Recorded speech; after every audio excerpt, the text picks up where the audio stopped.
अच्छा, यहाँ पर आप देखें कि जो हमने हीट के बारे में पढ़ा, हीट क्या है? हमारा एक किस्म है। और ट्रांसफर ऑफ हीट जो है कितने वे से होता है? तीन तरीके से। नंबर 1 नंबर 2 नंबर 3 रेडिएशन होता है। तो याद रखें कि जो हमारे पास कंडक्शन है वो जिसमें पार्टिकल जो है क्या होते हैं? ट्रांसफर होते हैं। हीट किन के जरिए? पार्टिकल के जरिए। मिसाल के तौर पर आयरन रॉड है, तो आयरन रॉड में क्या होता है कि छोटे छोटे पार्टिकल होते हैं जिन्हें एटम कहते हैं। तो उनके जरिए जो है एक ये एटम जो है जब हीट हासिल कर लेंगे तो उसके बाद क्या होगा कि फिर अगले और इस तरह हीट ट्रांसफर होते होते आपके हाथ तक पहुंच जाएगी। क्लियर? तो जो कंडक्शन है वो हमेशा सॉलिड्स में होती है।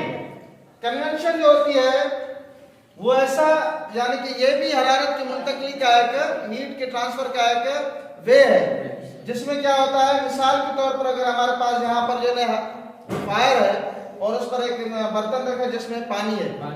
अब देखिए पानी जैसे जैसे हीट करेगा पहले ये ऐसा, तो जो गर्म पानी होता है वो ऊपर की तरफ उठेगा, तो उसकी जगह जो है कौन लेगा? फिर ठंडा पानी। और इस तरह जो है हॉट वाटर ऊपर की तरफ जाएगा और कोल्ड वाटर नीचे की तरफ आएगा।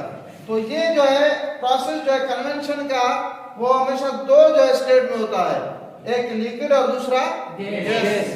तीसरी जो हमारे पास है वो हीट के ट्रांसफर वो कौन सा है? रेडिएशन। तो रेडिएशन जो है वो क्या होता है? Without medium. यहाँ पर मीडियम है, लिक्विड भी मीडियम, एयर भी मीडियम, और यहाँ पर क्या हमारे पास सॉलिड जो है वो मीडियम का जो है वो किरदार अदा करते हैं। लेकिन यहाँ पर रेडिएशन में क्या होता है कि हीट बगैर किसी जो है वास्ते के यानी मीडियम के, जैसे कि अगर आप कहीं पर आग जलती है तो आग पर आप क्या करते हैं? दूर बैठे होते हो, तो वहां तक आपको क्या पहुंचती है? हरारत पहुंचती है।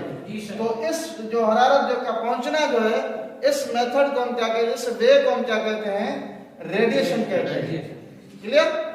तो इस तरह इसको आप लोग याद कीजिएगा, फिर इंशाल्लाह हम बेसिक जो साइंस हो कल हम उसको आगे पढ़ेंगे। ओके।